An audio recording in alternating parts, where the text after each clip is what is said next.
Hi there, it's been a while since we shot our last video, and that's because we've been busy. We've been working on the film. We are incredibly grateful to the support that many people have given towards our crowdfunding campaign. That's allowed us to begin. I do want to say that we are not quite at the goal. We're at 90%. We're shooting for $60,000.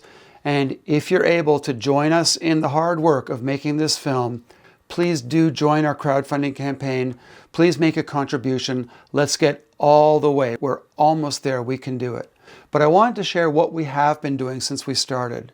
So the filmmaking process really begins mostly with what we shoot on cameras. I mean, some of the material is archival, but the core material is shot on the camera. And after we shoot, we organize that footage. We organize interviews, and then we would clean up the interviews and categorize what are the different topics that are covered in each interview so that it's easy to find the material when we need it. Most of that we had done before we started, but in January, I think it was January the 5th, we officially started post-production on the film. We took all the material that we had and we dropped it into little buckets, topic buckets. The topic buckets came from the script outline that we have.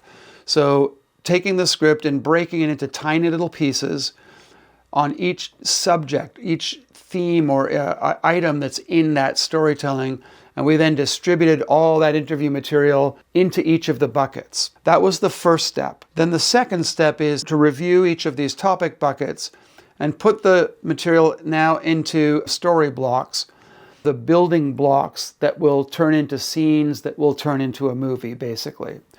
But this is, fairly intense work, especially the story block part, which we're doing entirely together, either in person or over Zoom. And here's what that looks like. The top was very fragile, and when anybody walked near it, there would be dirt fall down into the where the men were, which frightened them. Right. Okay. This is all fear of another collapse. It's perfect, right? Yeah, I like it. Okay. And some of those are better than the brown label, I would think. Yeah. There we go. Okay. 228, fear of another collapse. That's TB80 done. Yeah. TB80, got it. Making good time now. What's our next one?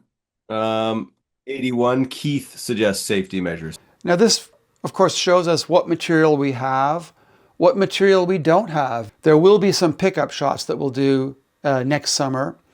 And we already know what some of those are, but going through the material this way will help us identify exactly what we need. Documentaries are really very interesting. They are, of course, it's about facts, and it's the facts that give the story its power. But facts are not a story in themselves. That is pure art, and that's what this is when we take the pieces of the story and we figure out the best way to arrange them. The way we tell the story allows us to be more economical, to provide more information in a shorter amount of time, and also to create the kind of drama, the tension that puts you on the edge of your seat, that makes you want to keep watching. That's the storytelling part. So that's just a real quick update on what we're doing right now. Thank you for watching. Please like and share the video. And as I said at the beginning, if you're able, please join our crowdfunding campaign. Help us get to 100% of our goal. I know we can do it. Thank you so much for your support.